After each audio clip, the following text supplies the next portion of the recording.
श्री गुरुदेव दत्त। या आधीच्या व्हिडिओमध्ये मी तुम्हाला सांगितलं होतं आपण या पुढचे व्हिडिओ जे करणार आहेत ते पूर्ण 12 राशींचे करणार आहे।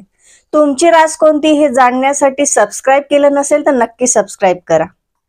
तर आजची प्रथम रास राशी कुंडलीनुसार प्रथम रास ही मेष रास आहे, म्हणजे मेंढा। हो, या राशीचा स्वामी आहे मंगळ आणि ह्या राशीचे तत्व आहे अग्नि तत्व। चर रास आहे, त्यामुळे हिचा मूलभूत गुण हा गती आहे। तर ही रास ही निसर्गतः स्वातंत्र्यप्रिय रास आहे, हिला स्वातंत्र्य आवडतं। त्यासोबतच या राशीचं अग्नितत्व आहे, त्यामुळे अग्नितत्व आहे आणि सोबत मंगळ देखील आहे, म्हणजे राग हा आलाच। पण ही रास कुठेही न थांबणारी आहे, सतत प्रगती करणारे नवीन नवीन विचार करणारी रास आहे। या राशीचे गुण धैर्य, शौर्य, महत्वाकांक्षी आहे। पण ही राशी चिकाटी सोडत नाही, चिकाटीने सर्व गोष्टी करत असते, उमेदीने साहसेने ते आपलं जे व्यक्तिमत्व आहे ते पूर्णपणे निभावत असते। चिकाटी ही मूलभूत गुण आहे त्यांचा, तो देखील आहे। त्यासोबत त्यांची सतत परिस्थितीवर भेद करून पुढे जाण्याची एक उमेद आहे। परिस्थिती कोणतीही असली, कठीण जरी असली तरी ती लोक थांबत नाही, त्याला भेद देतात, त्याला छेदून ते पुढे जातात आणि नवीन काहीतरी निर्मिती करतात। त्याचप्रमाणे ह्या राशीचे काही अवगुण देखील आहे। वर्चस्व गाजवणं, रागीटपणा, त्यानंतर त्यांचा जो आहे काम, क्रोध, संताप, याही गोष्टी आहे। कुठेतरी अहंकारीपणा देखील आहे।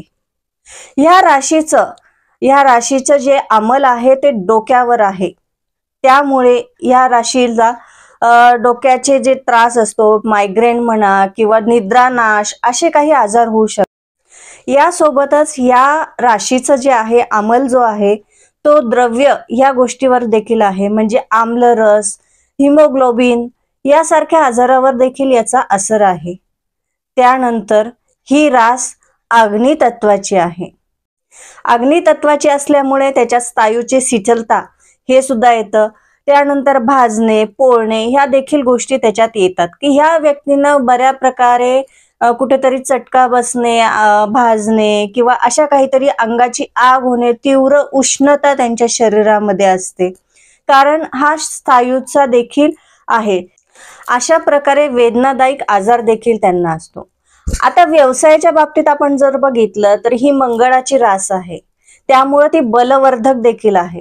तर हे काय करू शकतात, सैनिक होऊ शकतात, त्यानंतर कराटे, कबड्डी, क्रिकेट अशा गोष्टींमध्ये ते स्वतःचा व्यवसाय तयार करू शकतात। त्यानंतर त्यांचं जे असतं तर ते कात्री, सूर्या किंवा घरामधले जे हे असतात मसाले जे असतात, त्या मसाल्यांचा व्यवसाय देखील ह्या व्यक्ती करू शकतात, अति उत्तम प्रकारे हे व्यवसाय करू शकतात। मंगळ हा तिखट असतो, अग्निकारक आहे, त्यामुळे चाकू, सूर्या यांच्यासाठी आहे। तर कसा वाटला आमचा हा मेष राशी विषयी व्हिडिओ नक्की सांगा। यामध्ये अजून काही बदल आवश्यक असेल तर नक्की कमेंट बॉक्सवर आम्हाला सांगा। त्यासोबत ह्या चॅनल लाईक, शेअर आणि सबस्क्राइब करायला विसरू नका। धन्यवाद।